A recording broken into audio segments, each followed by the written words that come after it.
Good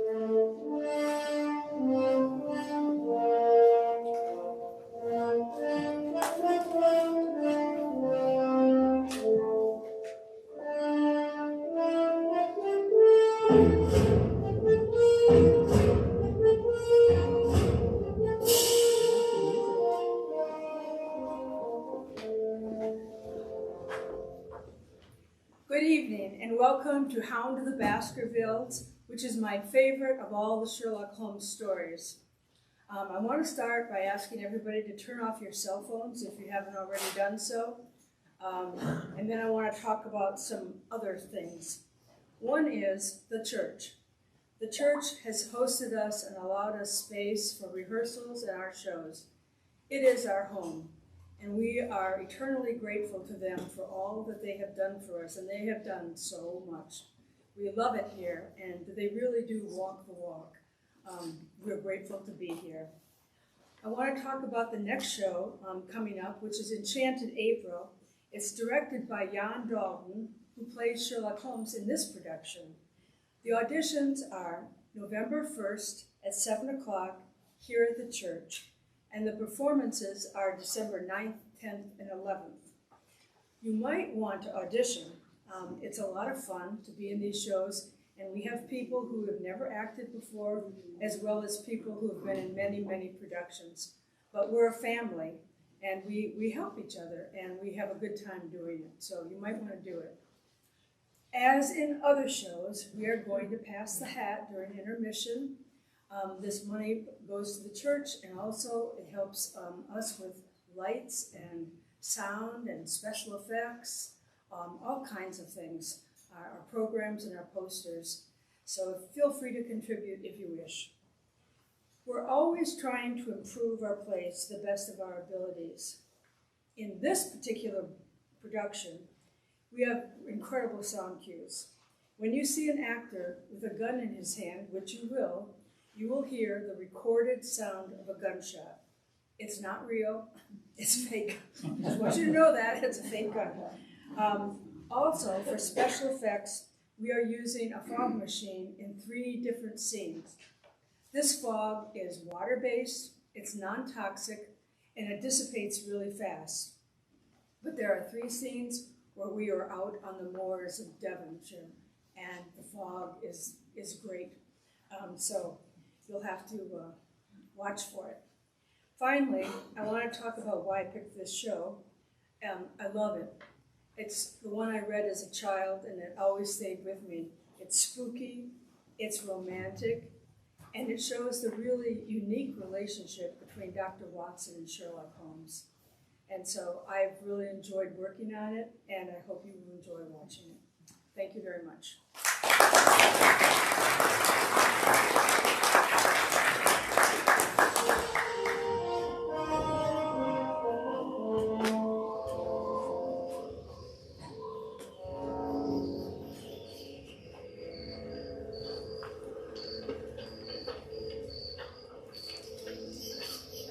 3 weeks ago, the 2 men stepped out into the murky atmosphere of the moors of England, the gloomy, dangerous world of fog and quicksand, criminals and beasts. I'll be back in a moment, Barrymore.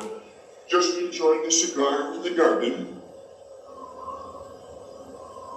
Outside Baskerville Hall, the distant chiming of a clock echoes from inside the house as the wind rushes through the trees.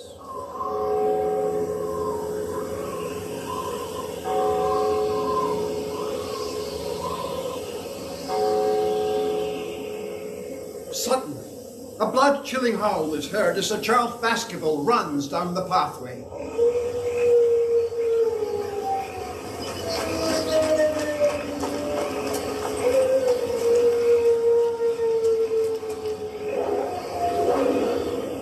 He stops, hearing a low, menacing growl getting closer and closer. Sir Charles peers through the mist.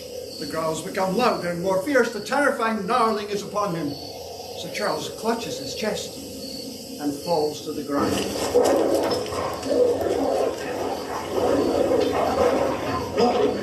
No, stay back. Stay where you are. Get away. Stay there. Stay away from me.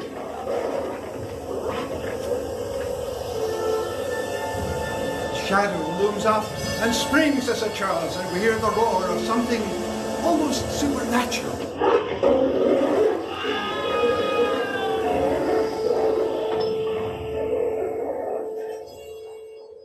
The lights black out before we can see what has happened to Sir Charles.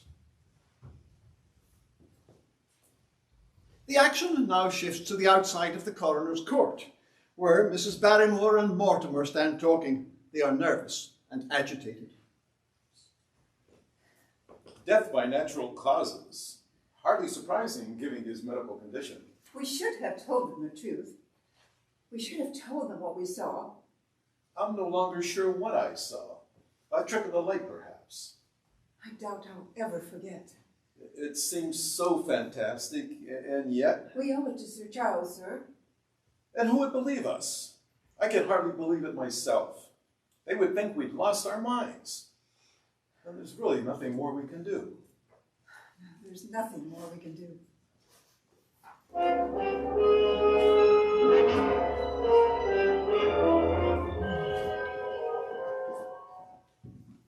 It all began for Holmes and myself, as these things do, with simplicity itself. A walking stick, left at our residence by an unknown visitor. Oh, Dr. Watson, look at this cane. That man last night left it here by accident when you and Mr. Holmes were at the opera. Oh, so romantic, leaving a stick like this by the fireside. Oh, good morning, Watson. Oh, morning, Holmes. Have you seen the cane yet, Mr. Holmes? I wonder who left it. Oh, well, that shouldn't be a problem now. Let's see, the inscription says, to Dr. John Mortimer, good luck from his friends at the CCH, 1894. What do you make of it, Watson? Well, applying your method, Holmes, although I'm sure I can never equal them, well, I'd say that because it's scratched at the bottom, the man that likes to take long walks and lives in the country. Oh, therefore CCH stands for Country Club Hunt. And because such a gift is generally given upon retirement, I'd see the fellow as a successful elderly medical man who lived in the country his entire life and is obviously well beloved by his friends. Excellent, Watson. Truly remarkable. Am I correct then? No, you're completely wrong. Well, but you inspire me, Watson. In point of fact, as the cane tells us, our Dr. Mortimer is a younger man who used to work at Charing Cross Hospital, CCH, here in London. He has lived in the country for the past 5 years, and he is amiable, unambitious, absent-minded, and the possessor of a favorite medium-sized dog. Oh, Mr. Holmes, how can you tell so much just looking at a cane? Trifles, Mrs. Hudson, a parlor game. He is Dr. Mortimer, so CCH must stand for Charing Cross Hospital. And he must be a younger man because he wouldn't leave such a fine practice if he were well established. So he must have been a student there. And as the date of the stick is 5 years old, we have a younger man. And the rest of it? Well, the scratches on the cane confirm that he does indeed live in the country now. And it is my experience that only amiable men receive testimonials, only unambitious ones abandon London, and only absent-minded ones leave their sticks instead of their visiting cards. What about the dog? Well, look at the tooth marks. Being a heavy stick, the dog has held it tightly by the middle. The dog's jaw, is shown in the space between the marks, is too broad for a terrier and too narrow for a mastiff. It may have been... Aha. Yes, it is. It is a curly-haired spaniel. Oh, now, Holmes, how can you possibly know that? Because I'm looking out the window and see the dog on our doorstep now. And there is the ring of its owner. Mrs. Hudson, the door? Right away, sir. Now is the dramatic moment of fate, Watson, when you hear the step of someone walking into your life and you know not whether for good or ill. What will Dr. Mortimer, man of science, ask of Sherlock Holmes, specialist in crime? And can he relieve the tedium of our mortal existence? Yeah. Come in! Ah, my stick. What a relief. I wouldn't lose it for the world. A presentation, I see. Indeed. From Charing Cross Hospital when I moved to the country. I was a student at the time. I take it I am addressing Mr. Sherlock Holmes. And this is my friend, Dr. Watson. Howdy, Watson. Oh, and this is Mrs. Hudson. Mrs. Hudson. How do you do, sir? Tea, Mrs. Hudson? Oh, yes, I would love some. Oh, of course. Right away, sir. Shall I begin, sir? Oh, please. I have here a manuscript. Mid-18th century, eh? Unless it's a forgery. 1742 to be exact. Handed down for over a century and committed to me for safekeeping by my friend Sir Charles Baskerville, whose sudden death 3 weeks ago created so much excitement in Devonshire. Well, it appears to be some sort of a statement. May I read it to you? Oh, yes, please. Of the origin of the Hound of the Baskervilles, there have been many statements. I heard the story from my father, and he from his, and I have set it down here for future generations. May I, Dr. Mortimer, I think it will save time if I read it myself. Oh, of course. At the time of the Great Rebellion, the manor of Baskerville was held by Hugo. He was a wild, godless man with a cruel humor and a reputation throughout the area. Sir Hugo Baskerville was a brute of a man. He was feared and loathed with equal measure. His only colleagues were a group of sycophantic landowners whose frequent visits to the hall would often result in drunken debauchery. They say he kidnapped a local farmer's daughter and kept her locked in a room upstairs. I assume to satisfy his carnal desire? Did no one try to help her? Well, she managed to escape, but Sir Hugo chased her across the moor. His colleagues had never seen him in such a rage, and so they followed. Eventually, they came upon the body of the poor girl. What Hugo had done to her was, well, indescribable. As if that was not terrific and terrible enough, they then found the mutilated body of Sir Hugo. His throat had been torn out. Standing above him was the most diabolical creature they had ever seen. A hound so huge, so ferocious, with blood dripping from its jaw. It's rumored that Sir Hugo sold his soul to the devil that night in order to find the girl, and the devil came to collect. This hound has haunted the Baskerville family ever since. It cannot be denied that many members of the family have been unhappy in their deaths, which have been sudden, bloody, and mysterious. And I would advise anyone who carries the Baskerville name never to cross the moor in those dark hours when the power of evil are exalted. You see, Mr. Holmes?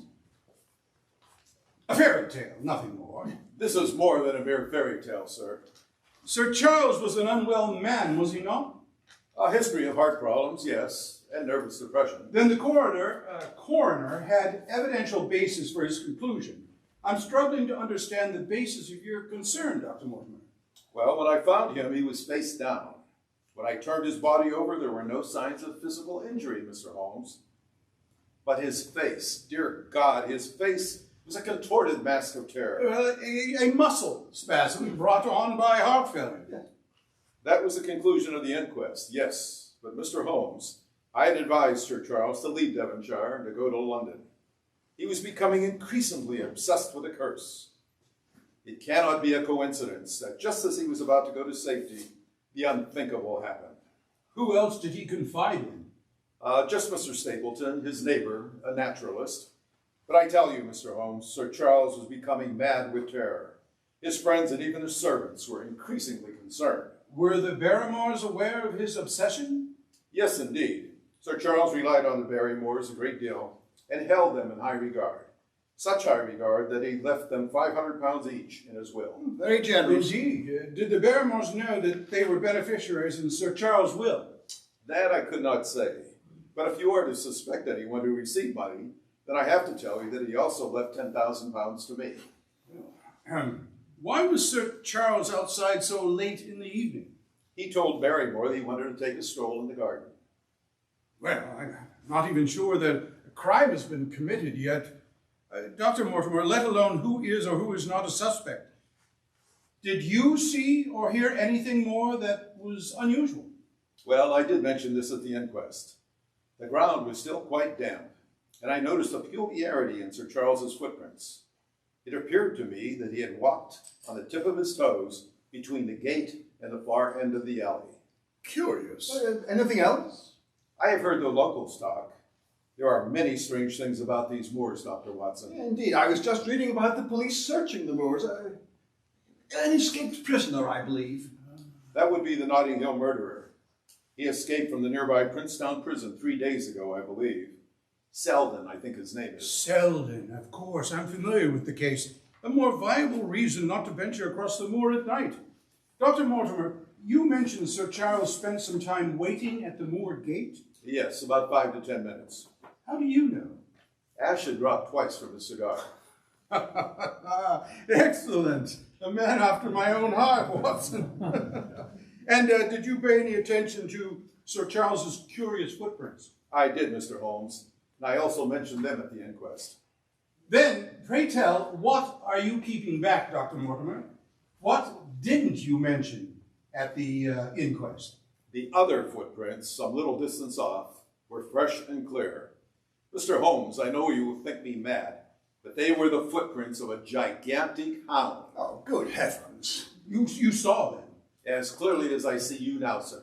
and you said nothing. What was the use? Not a soul would have believed me. It rained later that night, and the marks were completely obliterated. Oh, if I'd only been there. You should have sent for me.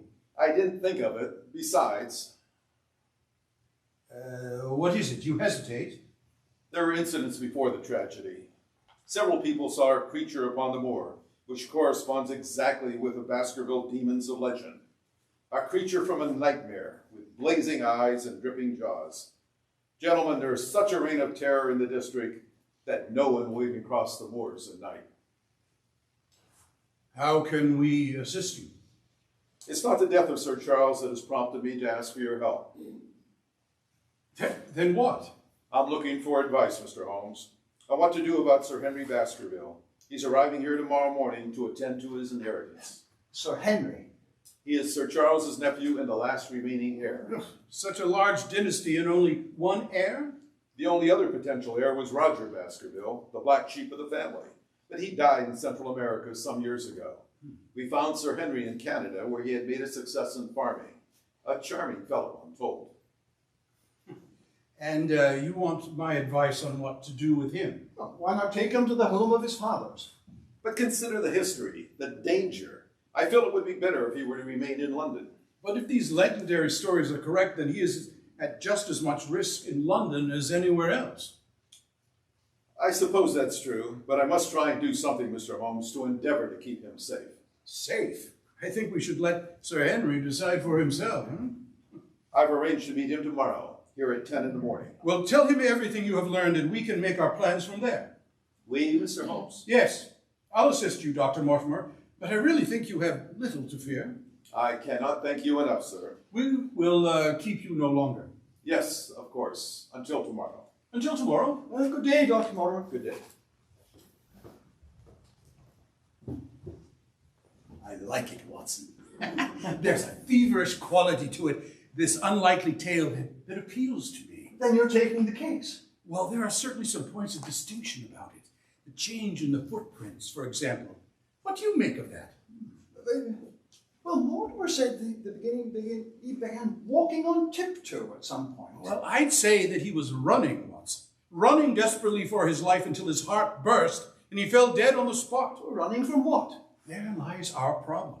There are indications that the man was literally crazed with fear. Ah, his face, you mean? Well, that, and I believe that something dangerous approached him from across the moor.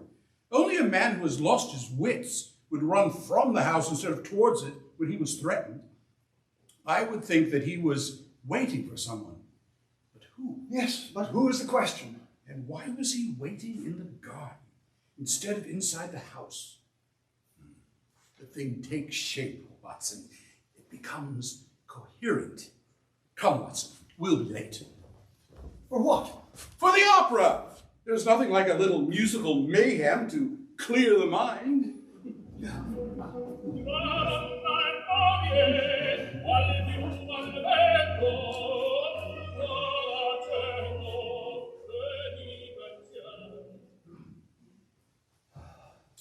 Dr. John Mortimer and Sir Henry Baskerville, Baron. Gentlemen, it's good to meet you. Likewise. Pleasure. I understand, Mr. Holmes, that you think out little puzzles for people. And if my new friend here hadn't arranged for us to come around this morning, I'd have come myself. You have had a remarkable experience then. I wouldn't call it remarkable exactly, just an oddball letter that arrived at my hotel this morning. To Sir Henry Baskerville, Northumberland Hotel. Who knew that you were going to the Northumberland? No one could have possibly known. Except yourself. Well, yes, but we only decided to stay there after we met at the station. Good heavens, all the words seem to be cut out of a magazine or newspaper. Oh, yes, except the last one. As you value your life or your reason, keep away from the moor. I take it you told Sir Henry about the Hound? Yes, I have. It sounds like rubbish to me, a big giant hound with blazing eyes who breathes fire. Watson, do we have yesterday's Times? Yes, right here, yeah. There's an interesting article on the front page about free trade. Aren't we getting a bit off trail here? Oh, on the contrary, I am hot on the trail. Now, yes, you see the words in this article here. Your reason, keep away from the... Now, if you see the words here in this letter, your life, reason, keep away from the... They were cut out of the copy of this article. That's remarkable. How did you know that? Oh, come now, Doctor. It is my profession. I know the print of every newspaper in the country. But why is the word moor written out by hand? The word is less common and therefore harder to find in print. Well done, Watson. Thank you. The point remains whether Sir Henry should go to Devonshire or not. Not quite, if you don't mind. This is my property now, all 10,000 acres of it. I have no intention of giving it up for some silly story from the past. Then do as I say and do it now. I want the two of you to walk back to your hotel at a brisk but not unreasonable pace. Dr. Watson and I will then join you there for lunch at 1. Good morning, gentlemen. Go quickly. I must confess, I don't quite understand why we're being Do not question me. Go now. We'll see you later. Quick, Watson. Not a moment to lose. Shall I stop? Oh, no, not for the world, dear friend. We'll follow them at about 50 yards. Quickly, into the street.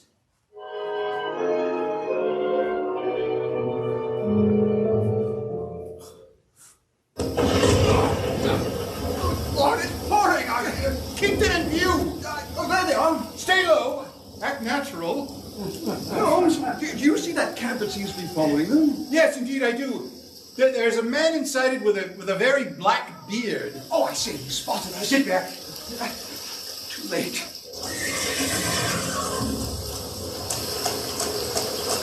Oh, there he goes. Watson, find us a cab immediately. Taxi! Cab! Where's a cab, for God's sake? What was that man? I have no idea. How did you know that he... What? Oh, Watson, please. It was evident to me from the business of the note that someone other than Dr. Mortimer is interested in Sir Henry's arrival in London. But I thought his pursuer would be on foot, not in a cab. Oh, it's a pity we didn't get the number. Oh, dear Watson. As clumsily as I have been, you don't think I've failed to get the number, do you? I have an idea. Come with me. We are due at the Northumberland Hotel.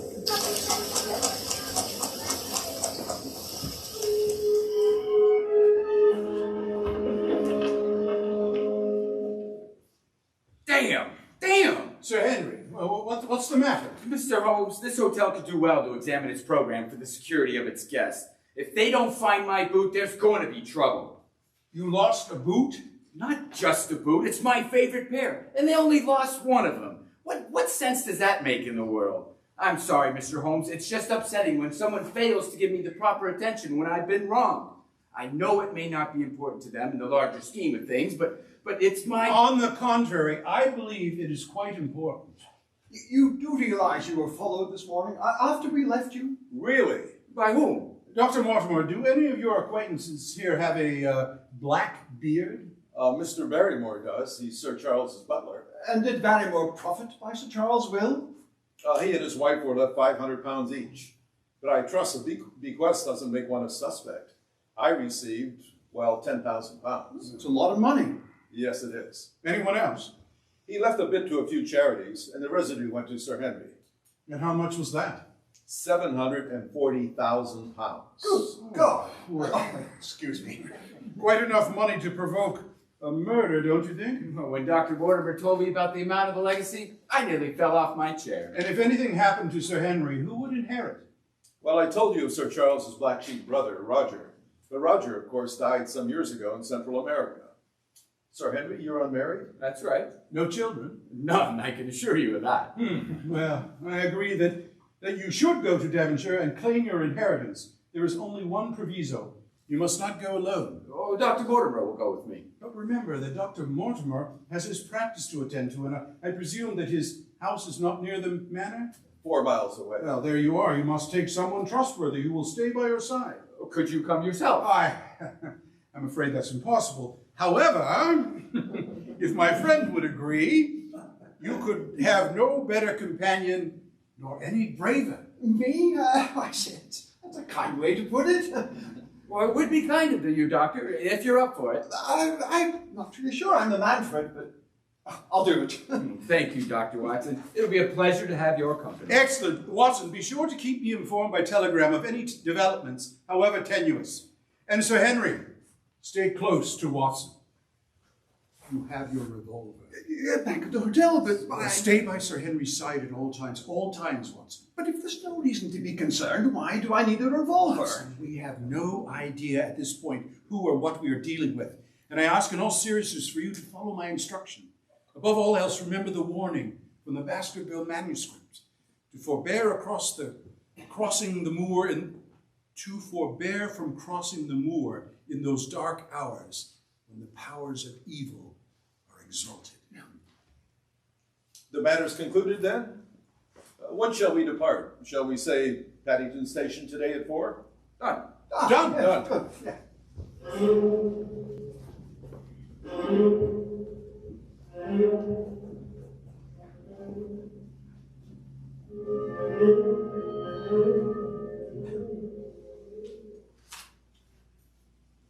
I looked back at the platform when we left it far behind, and I saw the tall, austere figure of Holmes standing motionless and gazing after us.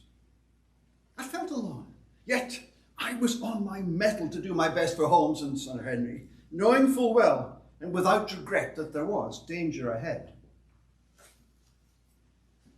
We proceeded through the moors of Devonshire, a landscape of such desolation and despair that we may as well have been visiting some other darker planet, where the limbs, the trunk, the very heart of nature were filled with malevolence.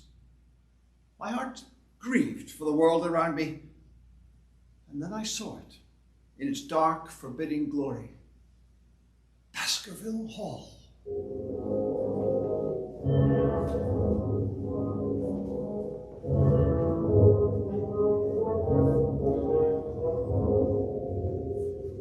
You must be Mrs. Barrymore. How do you do?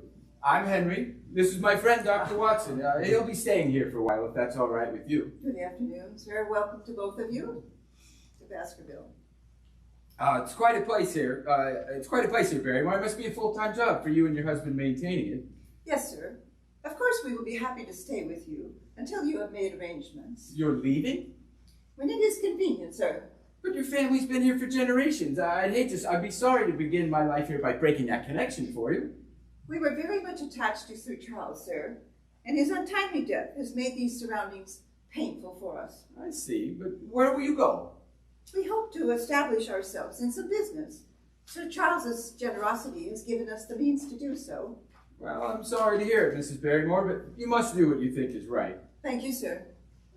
Such a thing. No sooner I arrive here than everyone wants to leave. It's the curse, Sir Henry. People are really frightened. Well, I hope to bring an end to that. May I show you to your room? Oh, yes, thank you.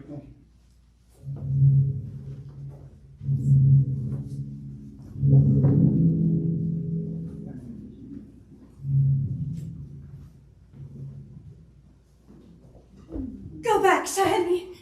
Straight back to London instantly. What? Oh, I can't explain, but for God's sake, do what I ask and never set foot here again. Why? Oh, can't you tell when you should heed a warning? Get away from this place, please. Shh. My brother is coming.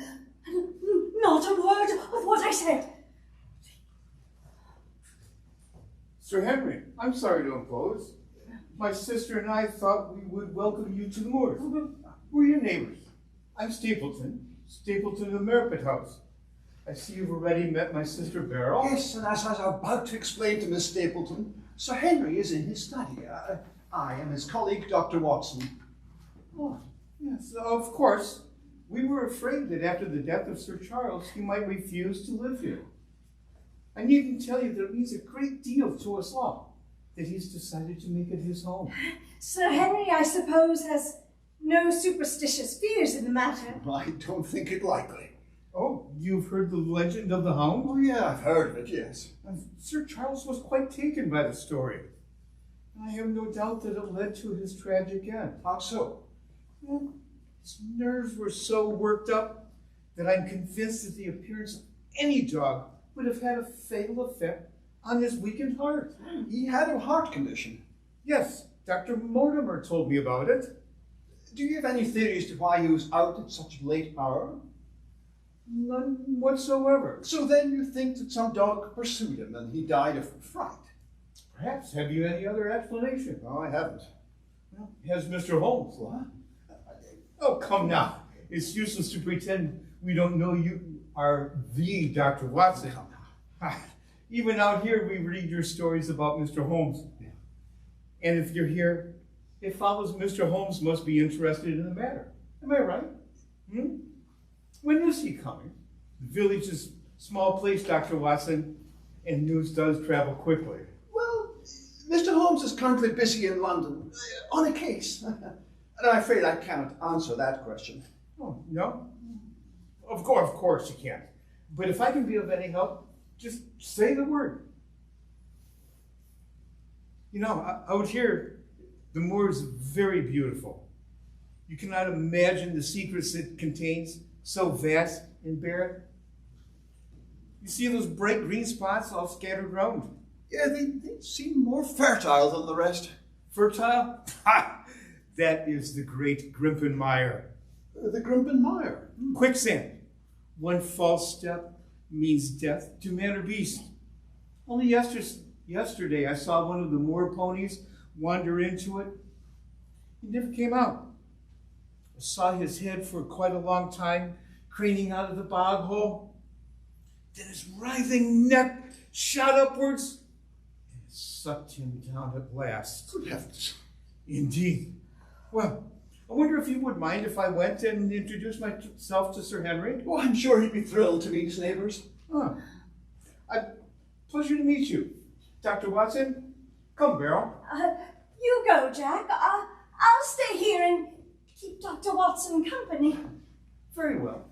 Cheerio, Doctor. Yeah. And take this opportunity to let Beryl tell you all about the moor. It really is an interesting place.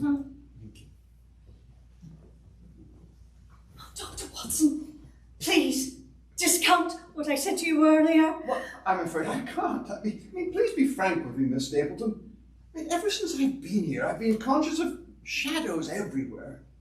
Have you taken a walk across the moor yet, Doctor? Oh, I was hoping to do so later this morning. Oh, it's a beautiful place, but it can also be deadly. I recommend that you stick to the pathways. The Grimpenmire, in particular, can be treacherous. Good heavens. I mean, what was that? A queer place, the moor.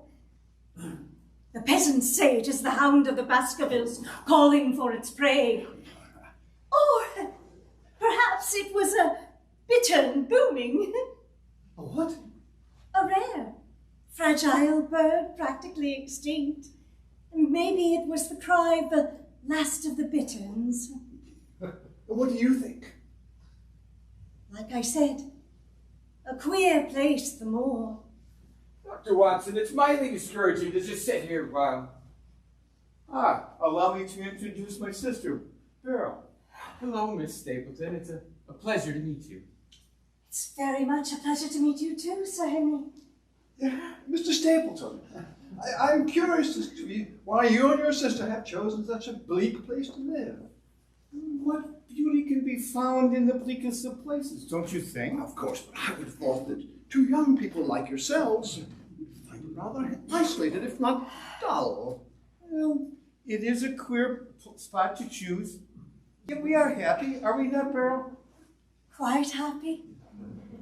We had a boys' school in the North Country. Where the fates were against us when an epidemic broke out and 3 of the boys died.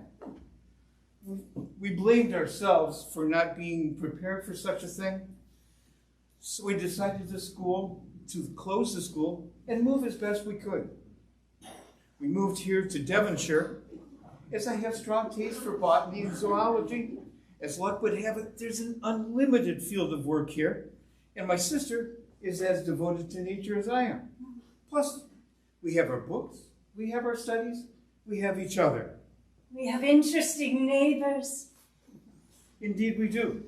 Dr. Mortimer is a most learned man. Then there's Mrs. Franklin, who is a peculiar law unto herself. And of course, Sir Charles was an admirable companion. It's certainly a place like no other I've seen. One that holds such beauty and intrigue. Perhaps you'd be kind enough to show me around, Miss Stapleton. I'd be more than happy to be your guide, Sir Henry. I'm free on Wednesday. Wednesday it is. Oh, but Sir Henry, you must go away for your own sake. Why live in a place that has been fatal to your family, a place of danger? Because it is a place of danger. That's what makes life interesting. Besides, maybe now it's a place of some other sort of mystery, or am I mistaken? No, I think you are not mistaken, and yet don't be foolish. You should go back while you have the chance. The danger here is very real, and it's not something to laugh off because of momentary feelings of...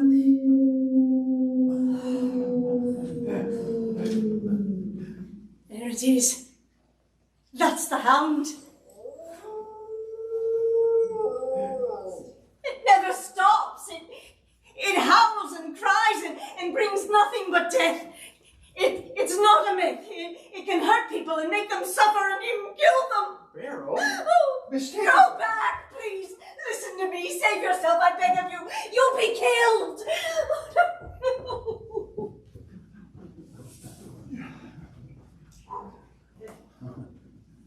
Very beautiful woman, Miss Stapleton. Oh, really, Watson? I absolutely hadn't noticed.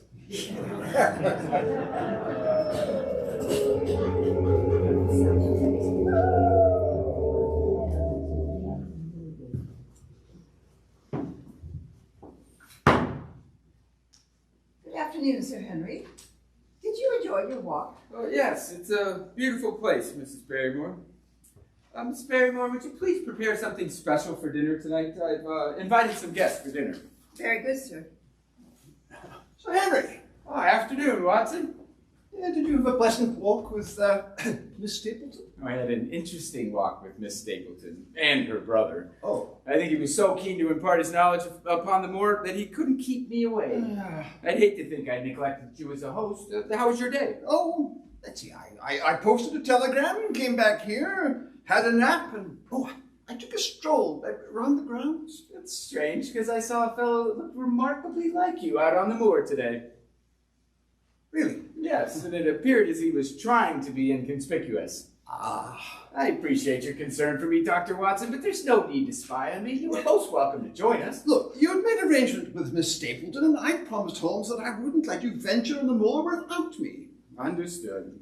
Well, I've invited the Stapletons over for dinner, and I've also extended the invitation to Dr. and Mrs. Mortimer and Mrs. Franklin. I thought I had to meet some of my uncle's closest friends. Excellent idea, Sir Henry. The moor is a sublime place. You can't imagine anything sinister when you see it in the daytime, and yet when night falls, you can almost imagine a demonic hound prowling, looking for its prey. As Holmes said, a fairy tale. Yes, a fairy tale, and yet... Well, hearty meal, good company, and a snifter or two this evening will be just the tonic you need. Oh, and not to mention the fact you get to see Miss Stapleton again. Now, Watson. Being a gentleman, I couldn't possibly comment. But I really must get ready for dinner.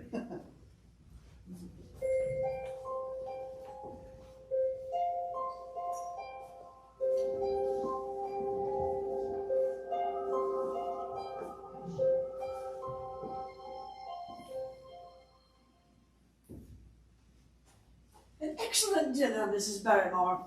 I did so enjoy the pheasant. Thank you, madam. Is there anything more that you require? Thought I'd make my way here before the others. I'd so rather fancy an early brandy. Allow me, madam.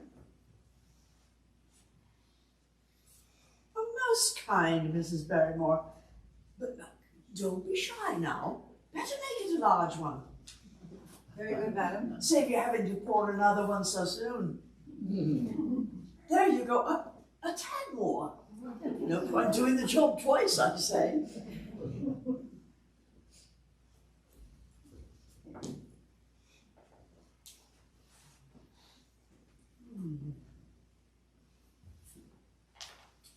There you are, Mrs. Franklin.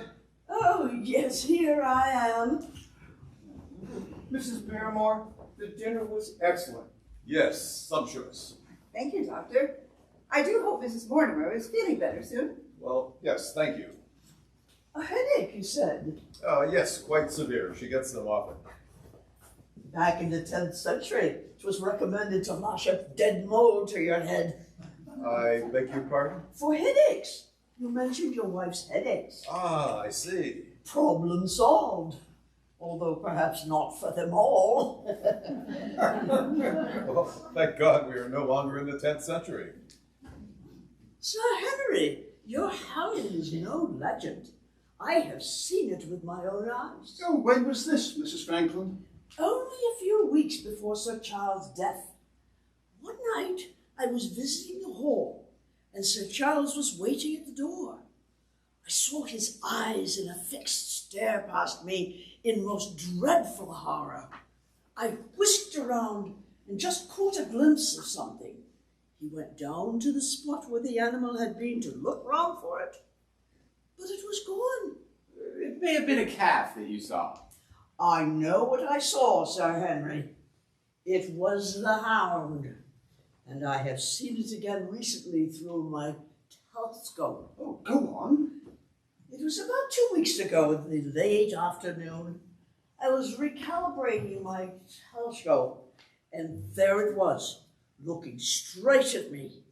A great hound, bigger than any creature I had ever seen. Its eyes red like fire, its jaw dripping white. I was so startled, but when I looked again, it had gone. Could it have been a sheepdog? Don't be a fool, man. It was far too big for a sheepdog. I know what I saw, Dr. Watson. I'm not a woman to exaggerate. Of course not. And now, gentlemen, I must take my leave. I have a letter to write regarding a right-of-way through Old Middleton Park. Say goodnight. I'll accompany you, Mrs. Franklin. I must get back to my wife. Sir Henry, thank you so much. Good night, Dr. Watson. Stapleton, Miss Stapleton. Well, Beryl and I must also take our leave. Thank you so much for dinner. Sir Henry? Good night, Doctor. Good night. Good night. Good night, Miss Stapleton. Good night, Doctor. Goodbye, Sir Henry, and thank you. Anytime, Miss Stapleton. Anytime.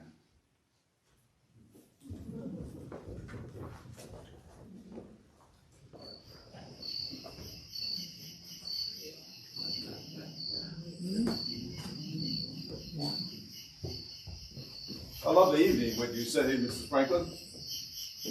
I would not say so, Dr. Mortimer. The room was too drafty. The pheasant was tough. And Mrs. Barrymore pours very short-measured. I rather enjoyed the pheasant. That Dr. Watson character asked 20 questions. Barrymores are completely on edge, and Sir Henry and Miss Stapleton couldn't take their eyes off each other. I thought Stapleton was going to have a seizure. Surely you exaggerated, Mrs. Franklin. Mark my words, no good will come of it. I don't like strangers asking about my business. Sir Charles' death is over and done with. We don't need any more scandal. Lord knows we've had our fair share, and we're tired of it. Pearl, did you enjoy yourself? Yes, very much. Although I do find Mrs. Franklin difficult. Everybody finds Mrs. Franklin difficult. What did you think of her story? Which one? About the hound? I'd rather not talk about it, thank you. Do you think she actually saw it? I don't care, you know how I feel about it. Well, I'd like to know. Jack, please! Can we just change the subject? Certainly. I saw the way he was looking at you tonight. Who? You know who. Baskerville. He couldn't take his eyes off of you. I hadn't noticed. And you were hanging on his every word. Please don't tease. You know what's at stake here, Beryl. Be careful with that man.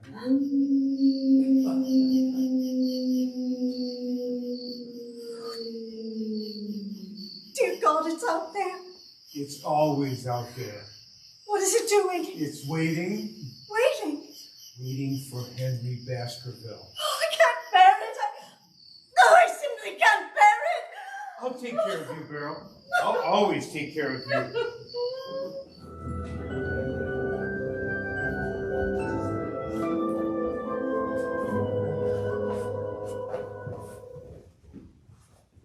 You have the letter from Dr. Watson and Mrs. Hudson? Yes, I do, sir. Then what are you waiting for? Read it. Go on.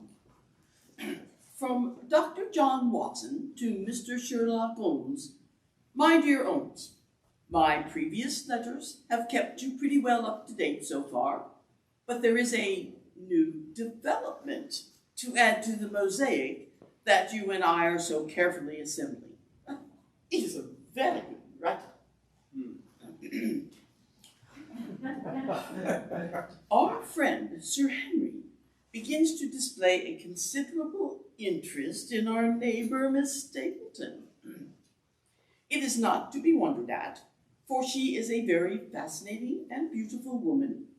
There is something quite exotic about her, and Sir Henry says she has hidden fires buried deep inside her bosom.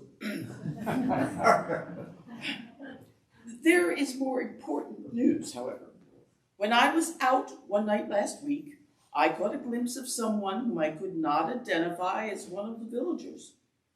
He was silhouetted in the moonlight, and I could see his wiry figure standing quite still at first, then capering over the rocks like a sprite. I have begun to think of him as the man of mystery. How curious. Yes, I would quite agree. Well, go on, go on. I saw the man from a distance several nights in a row, but I have not seen him for the past 2 days. He comes and goes and seems to melt almost magically into the landscape. And now let me tell you more about the Barrymores. The surprising development began last night. As you know, I am a very sound sleeper, but at 2 in the morning, I was aroused by a stealthy step passing my room. I got out of bed and saw a shadow in the hall, a woman going by. So I thought my instinct was to follow her alone, but I thought better of it and crept into Sir Henry's room down the corridor and woke him quietly. Henry, are you awake? What is it? What's going on, Dr. Watson? Something strange is occurring. Follow me, right? Sir Henry followed me into the corridor. We entered a large room with a window overlooking the moor. A shadowy woman at the window lit a candle, and we saw that it was Mrs. Barrymore. Mrs. Barrymore! What are you doing? I was... Listen, Mrs. Barrymore, I want the truth out of you. What were you doing at the window? Oh, don't ask me, Sir Henry, please. I give you my word, it's not any danger to you. Wait a minute. I have an idea. I think she must have been signaling somebody. Let's see if there's an answer. there's an answering light.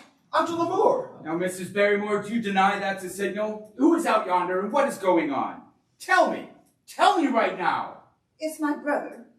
He's starving on the moor. The light is a signal that we have some food for him, and his light is to show us where to bring it. Then your brother is... His name is Victor Selden. He's an escaped convict. Pardon? A convict. He was incarcerated. What? He was arrested. He was in prison. He's my younger brother. He was a good boy, but we could never envision what was going to happen to him. He's starving out there on the moor, and we sent him provisions and food and clothing. Sir Henry, when you threw out your old clothes last week, I gave them to Victor. Oh, that's all right. I can't say that I fault you, Mrs. Barrymore, for standing by your brother, but we'll discuss this in the morning. Very good, sir. That's all for now. Watson. That's it? I'm afraid so, sir. Just look at that light out there. And he's a convict. How far out do you think he is? It can't be too far. They carry provisions out to him. This business of sporting an escaped convict bothers me to no end. This is my castle. Come on, let's go take him. Is that wise given the hour and the darkness? There's a murderer on the loose in the moors, Dr. Watson. Surely we have a duty to the people to protect them. And what about Miss Stapleton? Her brother's hardly a match against that madman. Wait while I fetch my pistol. We'll find him together.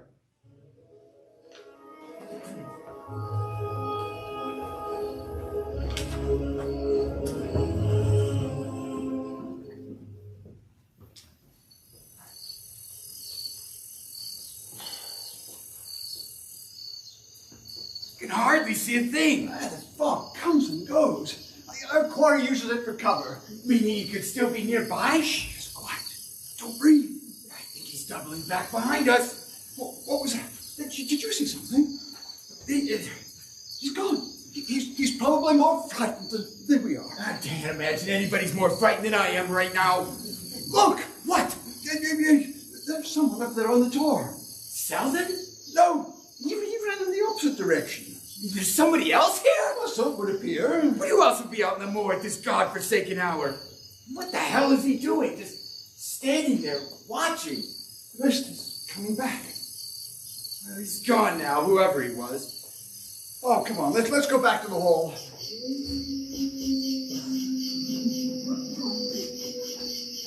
What was that? I don't know that. I'm told the moor carries many strange noises. Such as? Oh, the grimp and mire, the wind passing through rocks and crags. It wasn't a bloody wind, Dr. Watson. Maybe... the boom of a bittern.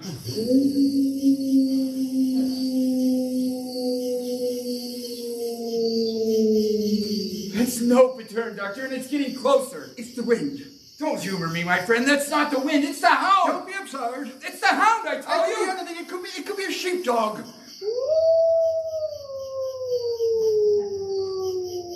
It's come for me, Dr. Watson. Dear God, the curse is real. Stay calm, man. There. Where? Oh, straight ahead. All I can see are shadows. Something evil out there, Doctor. Maybe the devil himself. The devil doesn't exist, man, nor does this hound of hell. Shadows are moving. It's getting closer. My God, Doctor. There. What the hell is that? I don't know, but it's heading straight for us. It's getting closer. Quiet. We need to leave, Dr. Watson. Seems our hound is not quite finished hunting for the night. Doctor, we need to leave now. Stay completely still, Sir Henry. Doctor! It's close by. I think it's circling us. Oh, God. Don't make any sudden moves. There. Look. I see it.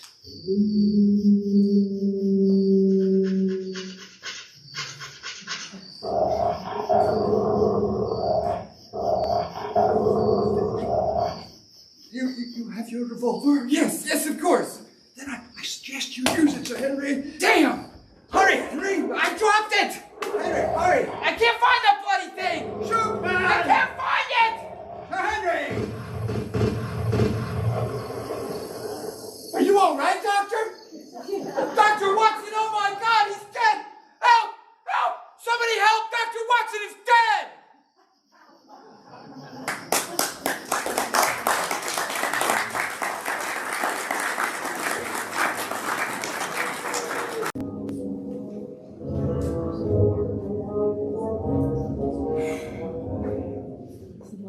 I was not dead. I was, however, deeply humiliated. I passed out. Sir Henry carried me back to the manor where I was tended by Dr. Mortimer. As your doctor, let me say this could have been much worse. I just passed out. I'll be all right. You were too close to Sir Henry's gunshots. Your skull appears to be abnormally thick. That is what Holmes always says. Hold this on. You rest up for a few days and just take it easy. Thank you. You're welcome. It was very refreshing. I'm not surprised. Holmes! What are you doing here? Just checking up on you, Watson. But, I'm fine. You are not fine. As I understand it, you were almost killed by that brute on the moor. Perhaps you should leave the case entirely. It's getting too dangerous. Never. I intend to see it to the end. There are layers here, Watson. Layers on layers, and nothing adds up. On the one hand, there's this Victor Selden fellow who's obviously violent, but comes out of the blue. Yet he is connected to the Baskervilles through his sister, Mrs. Barrymore. Has anything else turned out? Oh, you know that man of mystery I wrote you about? I saw him up close the other night.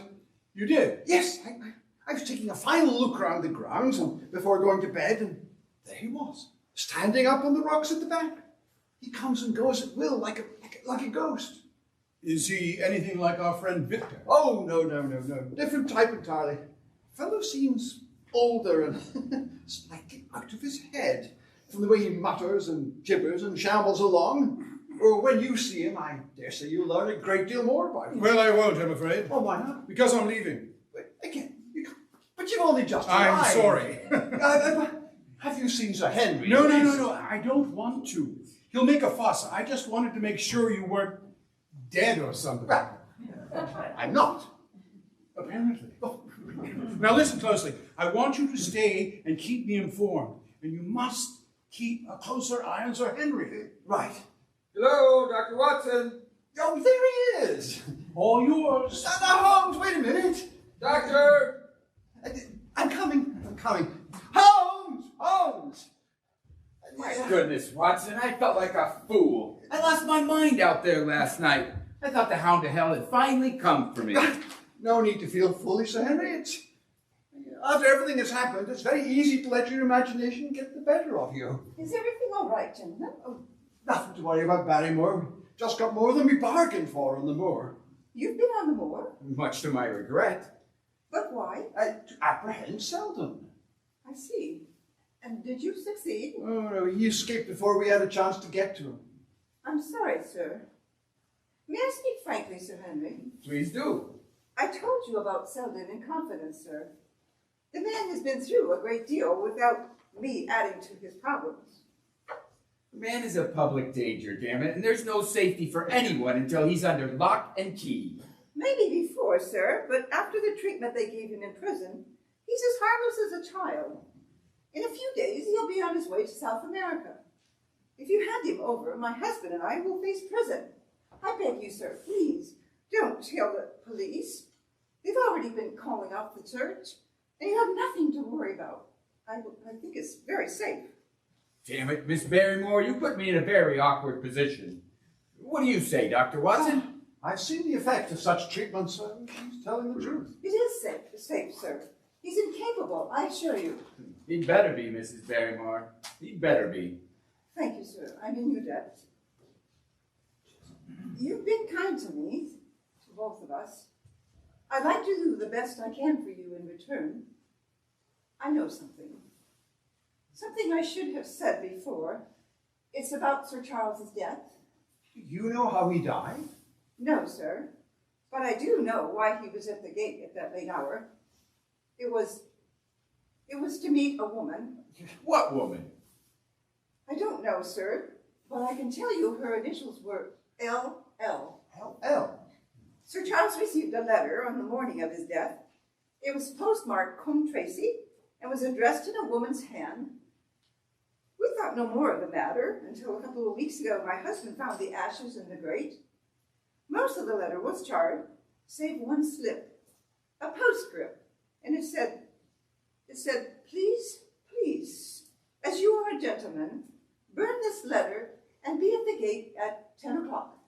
And beneath it were the initials, L.L. Oh, do you have the remnants? No, sir, it crumbled when he set it down.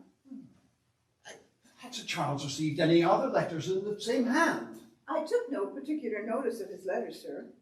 I only noticed this one as it arrived alone. You have no idea who LL is? No, sir. Why did you not come forward with this before? It was around the same time our own troubles started. We were both terribly fond of Sir Charles. It's best to go carefully when there's a lady involved. You thought you might injure his reputation. I thought no good would come from it. Very good, Mrs. Barrymore. You may go. Thank you, sir. Well, Dr. Watson, what do you make of that? It seems to me the darkness rather blacker than before. If we can identify LL, then perhaps we can clear up this whole business. Perhaps, Sir Henry, perhaps.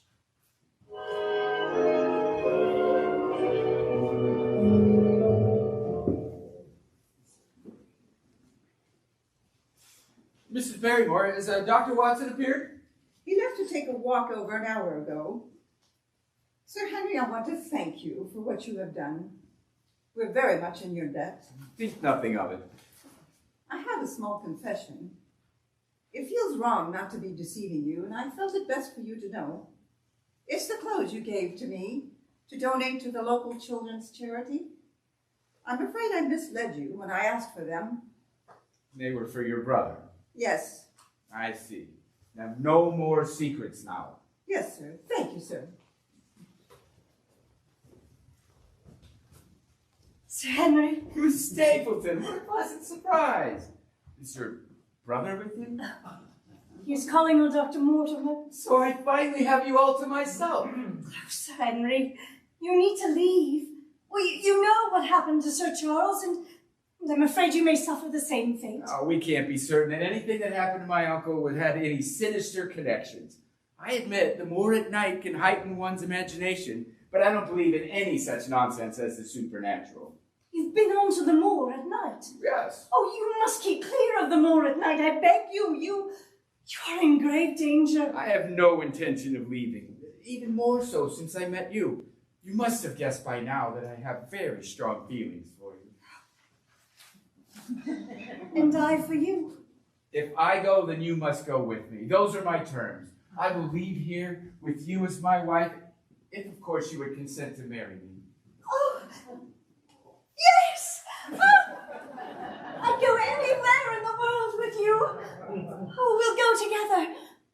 Oh, but we can't stay here. It's a place of danger. Take your hands off my sister at once. How dare you, manhandler?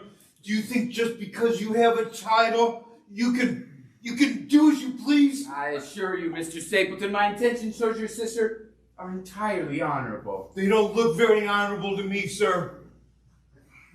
Your wealth and position do not give you the right to behave like a common philanderer. My feelings for Miss Stapleton are true and honest. Baskervilles have always been the same. Thinking you can take whatever you want? You have messed with the wrong man. I will not have you treat my sister like a harlot. Come, Beryl.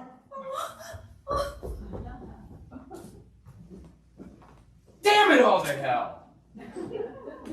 What the devil is going on? I've just seen Stapleton in the most outrageous temper. Miss Stapleton, Beryl. I always assumed his brother, Stapleton, was slightly overprotective of his sister, but by God, I didn't expect this. You'll calm down in due course. I thought the man was about to kill me. Oh, really? I hope your morning had been more pleasant than mine. I called on our friend Dr. Mortimer, and then I went to the post office and sent a telegram to a Miss Laura Lyons of Combe Tracy. Laura Lyons! LL, you found our mystery letter writer. Yes, Dr. Mortimer helped me there. He knows all the families in the area and doctored them for years. So, who is she, and what does she have to do with my uncle? She's the daughter of Mrs. Franklin. Really? Why did she not come forward and say that she had anything to do with my uncle? Well, I'm hoping we'll get the answer to that very soon. I've asked to meet her tomorrow. What makes you think she will come? Oh, curiosity. If she's involved, she will be keen to learn to know what we know. Good work, Dr. Watson. With a bit of luck and a fair wind, we may have this whole mess solved by tomorrow, when we can meet the last person who saw my uncle alive. True, yes.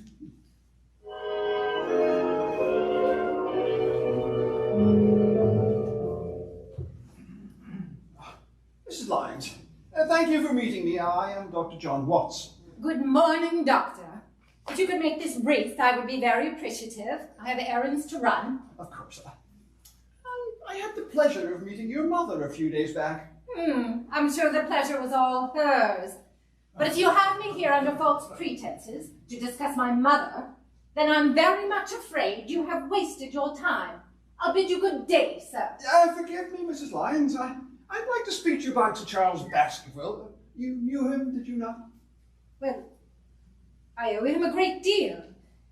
He was incredibly kind to me. Oh, is that what you wrote in your letters to him? Oh, how dare you! What is the object of these questions? To avoid a public scandal. Well, I wrote to him once or twice to acknowledge his generosity, that is all. And you met him? On one, maybe two occasions, when he came to Coombe Tracy. But if you only saw him and wrote to him so seldom, then how did he come to know enough of your affairs to be of help to you? Have you ever made a mistake, Dr. Watson? Of course. Of course. But you're a man, and society is such that your mistakes are far more easily forgiven than that of a woman. I made a rash decision, Doctor, a rash decision to marry, and now I regret it very much. My life has been a constant persecution from a husband I abhor, and being female, the law is on his side, and every day I'm faced with the possibility that he may force me to live with him. And I have learned that there is a prospect of regaining my freedom if certain expenses can be met. Oh, so you wanted Sir Charles to meet these expenses on your behalf, and you wrote to him and asked him to meet you. Oh, really, sir? Well, this is an extraordinary question. I did no such thing. Your memory deceives you, I think. Oh, I think not. You let me read. Please, if you're a gentleman, burn this letter and be at the gate at 10 o'clock. Is there no such thing as honour? You do Sir Charles the justice, madam. He did burn the letter, but a remnant remained, enough to raise questions. Well, I needed help, so I asked him to meet me. Was that so wrong? No, madam, no. But why so late at night? Well, I had only just learned that he would be going to London and would be away for months. And what happened when you met? Well, we didn't meet. I changed my mind. I never kept the appointment. I wasn't there the night he died. Mrs. Lyons, please. I swear it. I never came. Then why deny sending the letter in the first place? Well, I feared scandal. More scandal. A woman in my situation. I could not afford more controversy. Oh, I'm not proud of my situation, Doctor, but I was desperate. Sir Charles had been extremely generous in the past, and I thought that if he may help me, if he heard of my plight from my own lips. So why did you not come? I received help from another. I was about to write to Sir Charles to explain this, but I learned of his death the following morning. So who was it that helped you?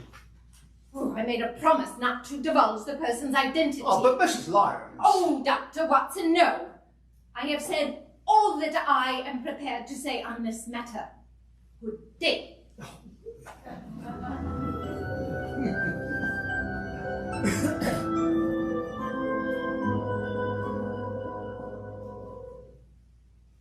And that's all she would say? She could hold the key to this whole mystery. Yes, but we need to tread carefully. I'll try to talk to her again in a day or two.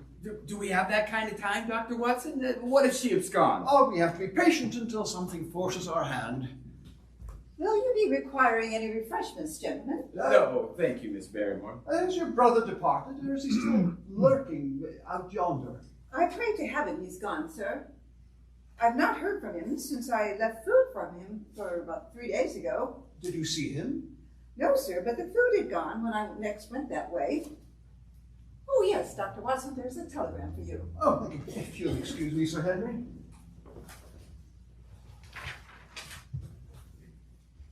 Sir Henry? If you've come to rough me up... Sir Henry, please, I've come to apologize.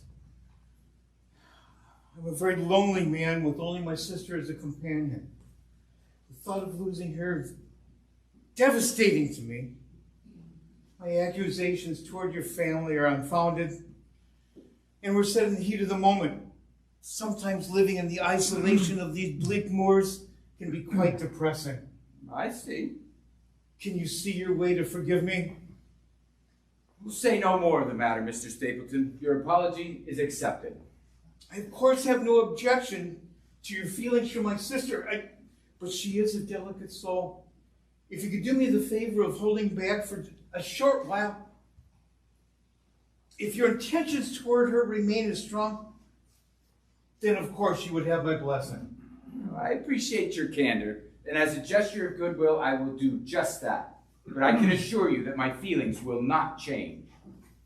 You're very kind, Sir Henry. A couple of months is all I ask. Dr. Watson, I'm sorry I can't stay. I have much to do. Good day, gentlemen. Good day. Good day. Dr. Mortimer, what do we owe the pleasure? I came by to thank Dr. Watson for showing much kindness to my wife on his visit yesterday. How is Mrs. Mortimer? Much better, thank you. Nothing to worry about, just a migraine. Would you care for a drink, Dr. Mortimer? I could manage a small whiskey if it's not too much trouble. Nonsense, it's the least I can do. Is everything all right with Stapleton? Well, he apologized for his outburst. Then all is well. Well, I hope so. You have doubts? Concerns?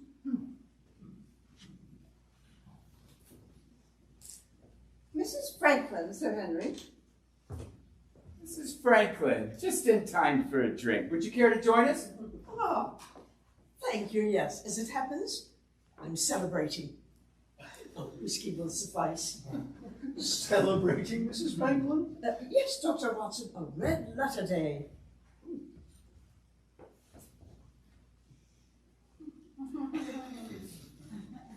Thank you, Mrs. Barrymore. I have been successful in establishing a right-of-way through the center of Middleton's Park. You teach those visitors they can't just wander wherever they please. Cheers. Would Madam like another? Only to be polite, of course.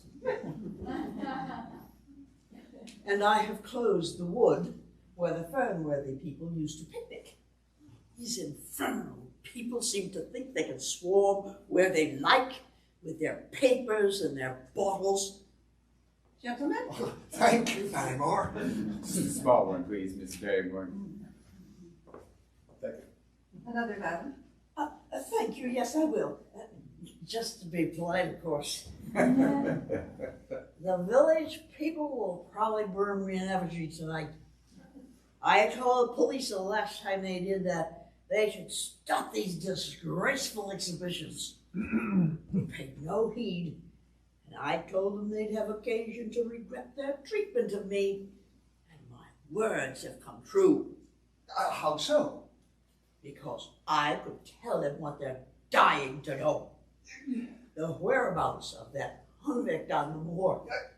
You know where he is? Not the exact location, but I've seen the person who's supplying him with food. Who might that be, Mrs. Franklin? You'll be surprised to hear that his food is taken to him every day by a child.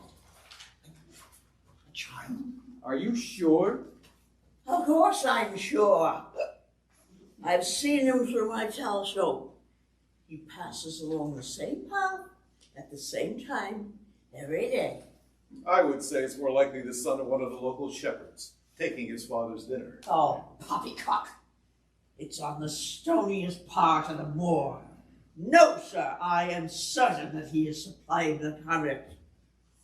And Dr. Watson, since you are a man with an amateur interest in the law, I thought I would come here to inform you rather than our own shy constabulary.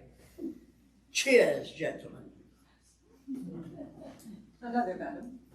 Good heavens, woman. You'll take me for a drunkard. I expect some progress, Dr. Watson. Good day, gentlemen.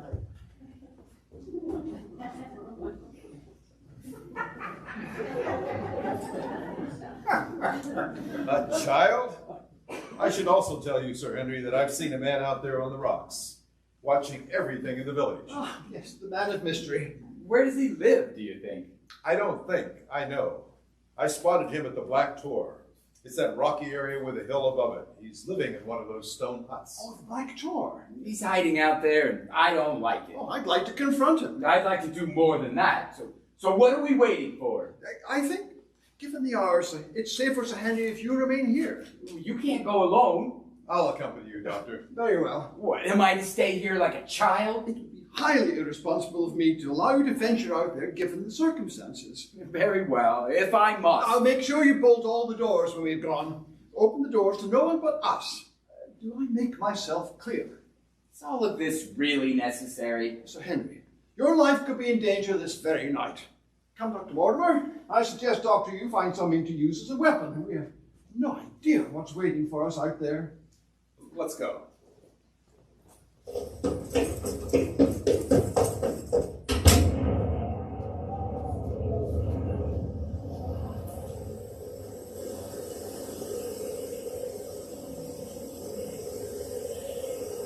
I wasn't expecting darkness to fall quite so quickly. It does rather creep up on you. He could be living in any one of these old stone huts. So what now? Well, we need to check every one of them, starting with this one closest to us. We need to do it quietly. If our man is asleep, then we have the advantage. I think someone's coming. All right. Come out with there, young man, or there's going to be trouble. I have a pistol, I have you covered. Good evening, Watson. Be a good chap and put that revolver away. Holmes, what the devil are you doing here? Living rough, Watson. Living extremely rough. Oh, good evening, Dr. Mortimer. Mr. Holmes, you gave us such a fright. Well, I saw you approaching and I thought it best if I wasn't cornered, knowing full well that Watson was carrying a revolver. Yeah. How long have you been here? I never left. That been you all along? The man of mystery? I'm afraid it was. And I'm glad you applied your usual pungent shaving cream this morning, or I wouldn't have known it was you. Then I have wasted my time spending all those telegrams. On the contrary, Watson, I have read them all. I had them redirected to the local post office. One of my young irregulars from Baker Street, Oliver, has been collecting messages and bringing food. You couldn't trust me and take me into your confidence. Little Oliver, of course. But I haven't had time to send you the news of another development. How so? I'm all ears. Well, in having met Mrs. Franklin, she told Dr. Mortimer and myself that in testing the settings on her telescope, she saw a child taking foodstuffs to an escaped convict. Selden? No. Who else? To me, of course. Your messenger, Oliver. It's too bad. We don't need another search going on to muck up our efforts on behalf of Sir Henry. Oh, I quite agree. Well, that just underlines my reasoning that you remain ignorant of my whereabouts and thus able to conduct your own investigations. So, Mr. Holmes, you do believe in the evil curse of the Hound?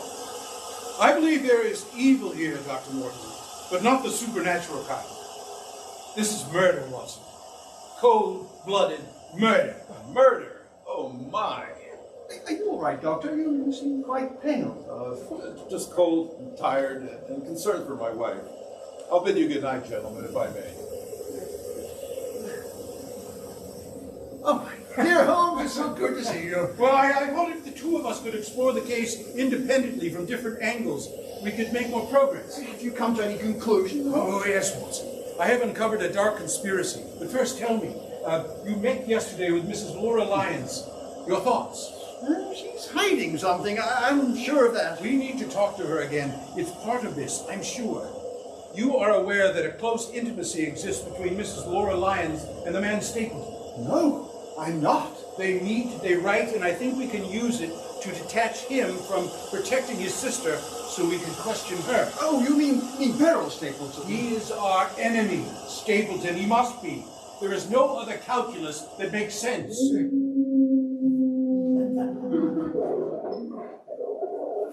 Good heavens. What was that? Dr. Mortimer, come, Watson. We need to hurry. Where is it, Watson? There, I think.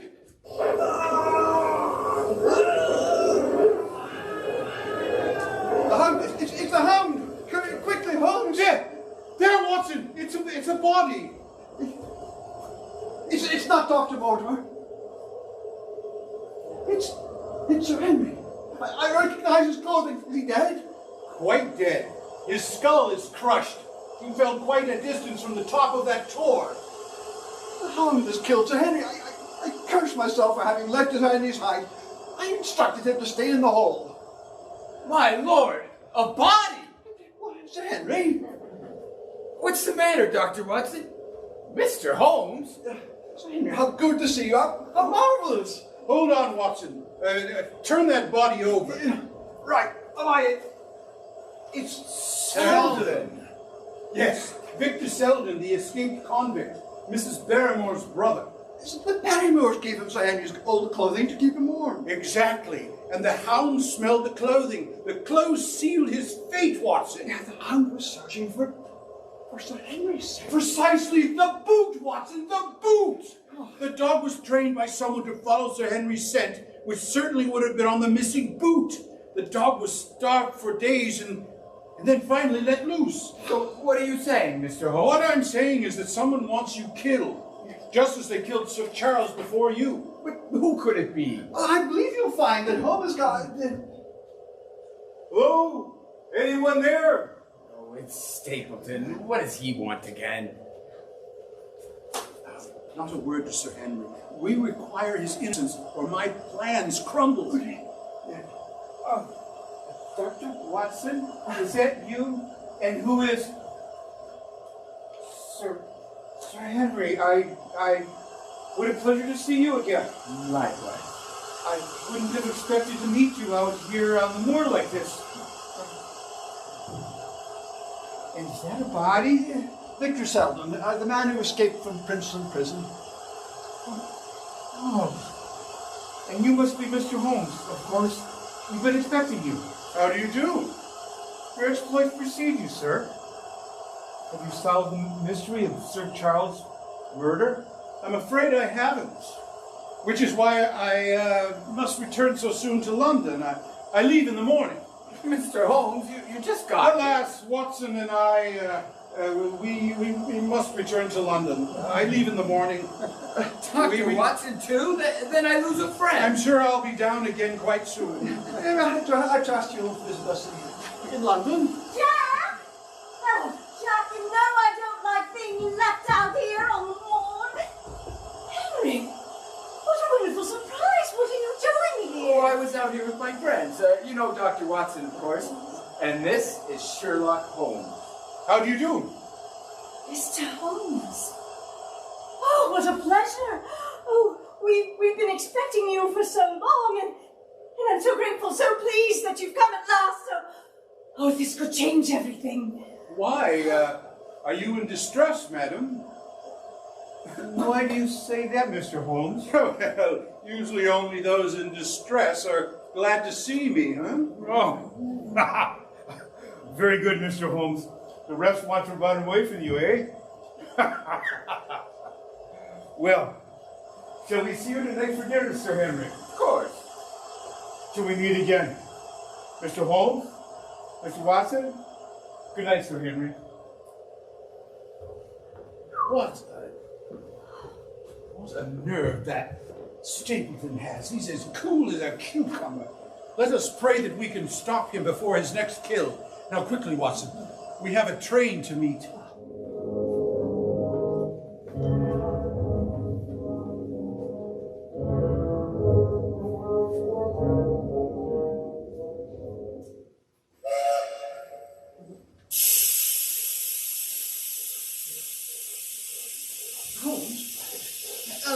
schedule I'm reading is wrong. This is not the train back to London. We're not going back to London. But my luggage and everything. You said we had to have... Just giving the two of us some cover lest we were being followed by Stapleton. I purchased our tickets to the next station down the line, and then another set to bring us back here to Devonshire. We'll be back in time to seek out another meeting with Mrs. Laura Lyons. Tell me, Holmes, why not arrest this blackguard Stapleton at once? We know he's guilty. Proof. We have nothing against him. That's the cunning of it. There's Sir Charles's body. Well, found dead without a single mark upon him. Of more importance, there's an absence of motive. Why would he do it? Well, what do you propose? I have great hopes of finding that out from Mrs. Laura Lyons.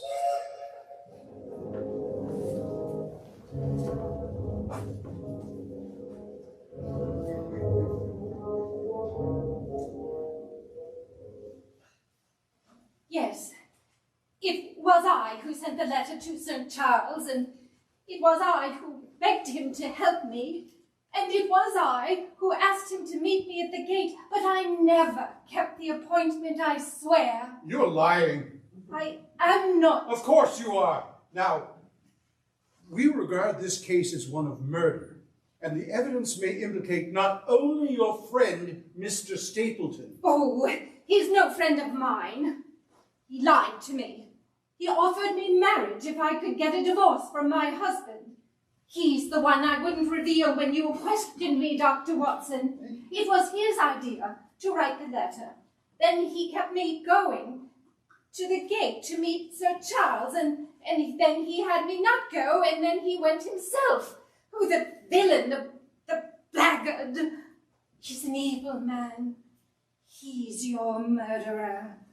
I didn't come forward because I was afraid of being charged as his accomplice. Madam, you have had a most fortunate escape. You had him in your power, and he knew it. I suggest that for your safety, you do not leave this room until tomorrow morning. Good afternoon. And now, let us return to Baskerville. It is time to set the trap and spring it.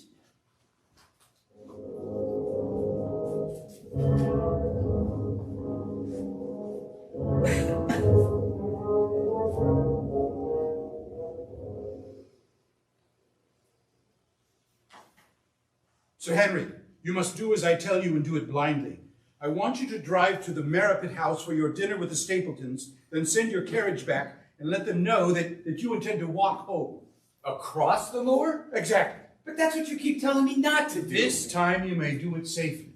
All right, Mr. Holmes, but only because that's what you tell me to do now. Good. Now call for the carriage or you'll be late for dinner. Oh, again, I advise you if you say so, but I must confess, I don't like it. I must say it's rather hard on Sir Henry. Sir Henry will thank us profusely if I can arrange to keep him alive. What is it, Holmes? What's the matter? These portraits on the wall, they are, I take it, Sir Henry's ancestors? Oh, yes. And all of them Baskervilles? Oh, that's right. The one you're staring at is Sir Hugo, the one who started everything. Something wrong? No, Watson, nothing is wrong. In fact, something is very, very right at last. Ha! Now, I'm aware that you think I know nothing of art, but I believe you'll agree that this portrait is remarkable. Well, it's very lifelike, but I don't know that I would call it remarkable. Oh, I would, believe me. Now, step back a little. There. Now, I want you to imagine the portrait without the hat, without the heavy cloak he's wearing, without all the hair. Now, does that remind you of anyone? Good Lord. He looks like Stapleton. Good heavens! Exactly. Good heavens, praise heavens, glorious heavens. Stapleton is a Baskerville. He must be the son of... Roger the Black Sheep. Yes. Who died at some And there's our motive. The last piece of the puzzle. By killing Sir Henry, Stapleton stands to inherit everything. Oh, to me it was a mystery from the very beginning. The missing boat, the mysterious letter. That's enough. But how does Stapleton do it, Holmes? I mean, the creature is real. It seems to be real. Oh, I'm on to him, Watson. And by tonight, I'll have all the answers.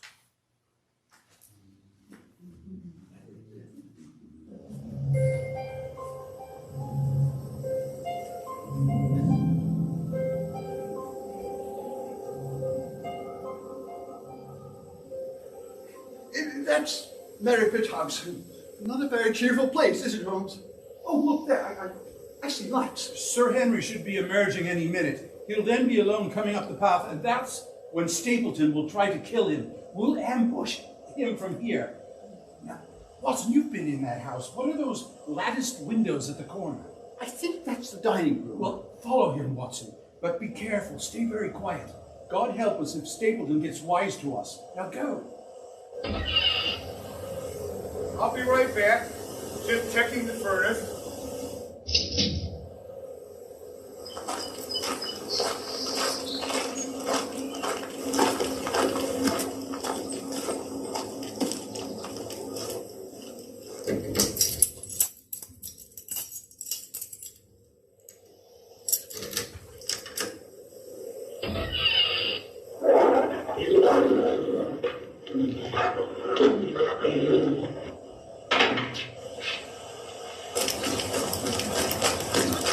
Well, Watson, what happened? Dog!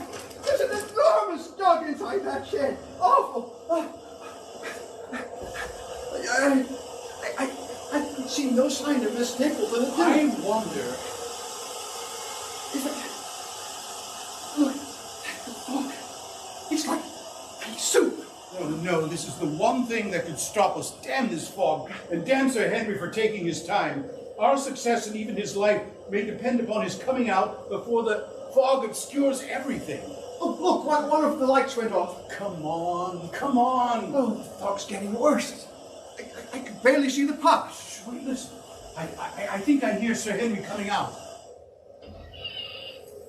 Good night. Thank you again. Sleep well.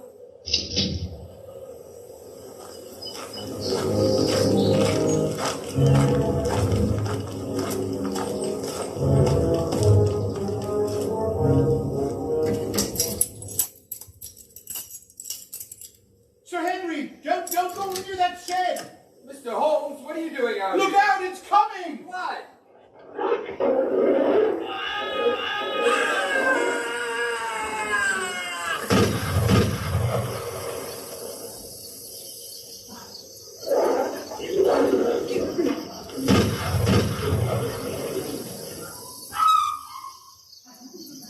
Sir Henry!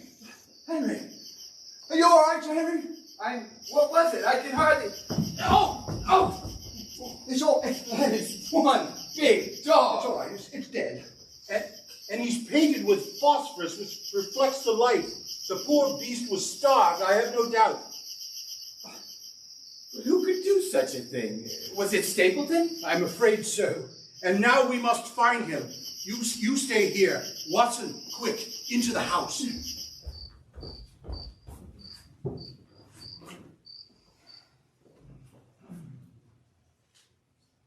Damn! There's no sign of him. He must have heard the shots and Run! He's not in the kitchen. Wait, I hear something. She's in there. Quickly, Watson, before he gets away. Yeah, Miss Stapleton. Oh. Yeah, brute. Take the shackles off. Oh, is he safe? Has he escaped? He cannot escape us, madam. No! We won't let him. No, not Jack! I mean, Henry, is he safe? Has he escaped Jack's hound? He has. Oh, thank God! My brother, Jack Stapleton, the villain. You see how he's treated me. My mind and soul tortured and defiled for years, and I couldn't tell anyone. My God.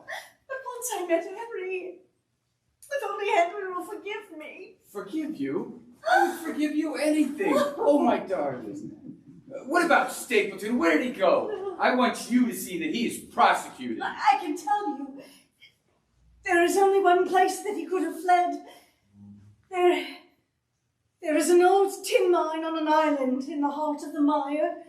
It was there that he trained this hateful hound, and there he also created a refuge in case he was ever found out. But could he find it in the dark like this? Tell us. Knowing what he had planned, this morning I shifted all the markers he uses to find his way. I put them in circles, round and round, and then down the hill into the deepest part of the mire, behind.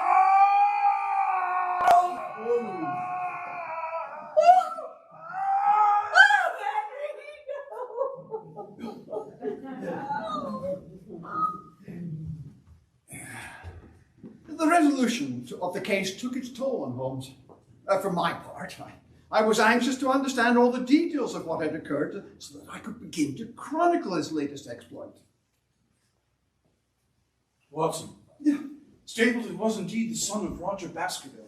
He researched his Baskerville ancestry and discovered that only 2 persons intervened between him and the title, the property, and the wealth. And he decided to kill them both. He obscured his own identity by changing his name to Stapleton. So then he settled in Devonshire, where he learned further about the legend of the Hound, and that is where his real genius came in. He relied on the legend to create the real thing. A large hound painted with phosphorus. He starved to do his killing. His mistress, Laura Lyons, tried to warn Sir Henry with her letter. And Stapleton stole Sir Henry's book to give the hound the smell of the man. Yes. But the one red herring in all this was the convict Selden, who had nothing actually to do with the case, but clouded my judgment for a while, which was unforgivable. As if in answer to Holmes' self-reproach, the doorbell rang at this very instant, and Sir Henry and Miss Stapleton arrived to inform us that they were getting married in London. Sir Henry asked me to be his best man.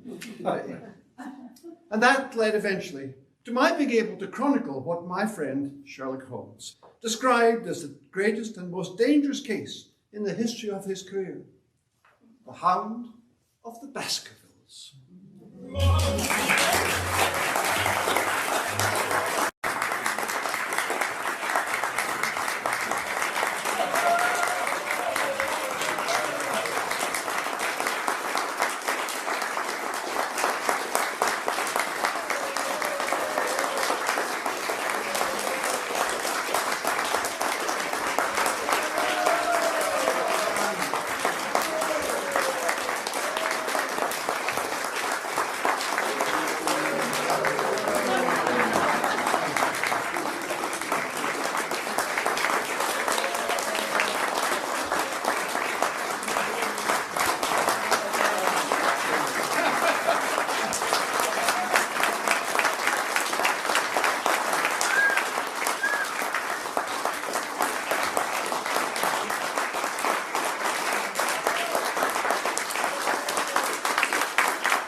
Smith.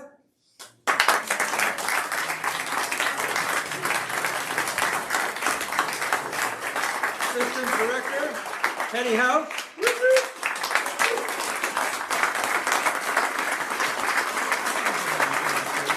Director, Harriet Middleberger.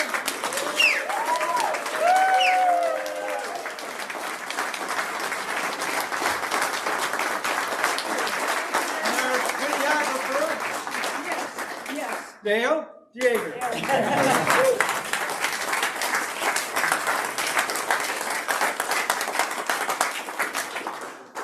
Thank you very much. Thank you. Lovely. Yay. It's over. Well done.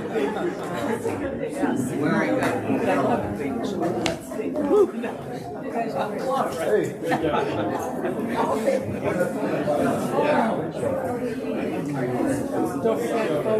Yes.